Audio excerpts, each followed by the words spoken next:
ఓం సాయిరామ్ శ్రీమాత్రే నమః.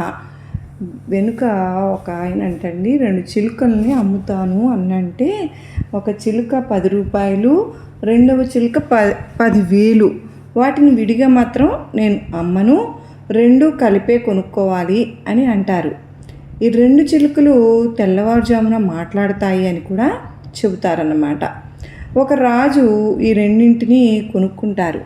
ముందుగా 10,000 రూపాయల చిలుకను తన మందిరంలో ఉంచుతాడు. తెల్లవారగానే ఆ చిలుక కౌసల్య సుప్రజ రామ అంటూ పాడుతుంది. మురిసిపోతాడు రాజు. మరు రోజున 10 రూపాయల చిలుకను ఉంచుతాడు మందిరంలో. అదేమంటుందంటే, దుర్మార్గుడా, దున్నపోతులాగా నిద్రపోతున్నావు అంటుంది. అది విని రాజుకు ఆగ్రహం వచ్చేస్తుంది.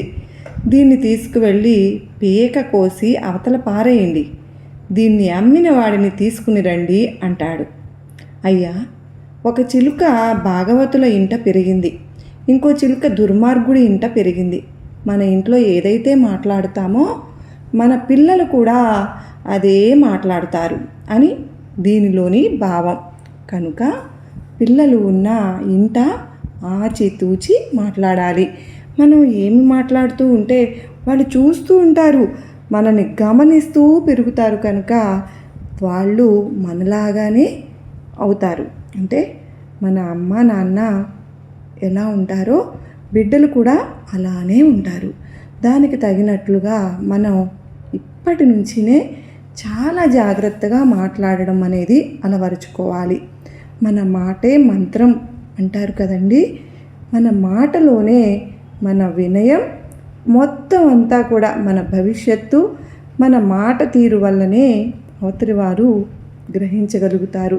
ప్రతిదీ కూడా మన నడవడికను మనను చూసి మన పిల్లలు పెరుగుతారు. కనుక వారి ముందు ఎప్పుడూ కూడా మనం చాలా ఆచితూచి మాట్లాడుతూ మంచి ఉన్నత భావి పౌరులుగా మనం తయారు చేయాలి మన బిడ్డలను. మరి ఈ చిలుక కథ ద్వారా చాలా గొప్ప నీతి ఉంది కదా. ప్రతి ఒక్కరికి దీనిలో ఎంతో అర్థం ఉంది అని గ్రహించాం కదా. మరి మన బిడ్డల ముందు మనం మనం వాళ్ళకి ఇన్స్పిరేషన్గా ఉండాలి అని మనకు సాయినాథుడు తెలుపుతూ ఉన్నారు.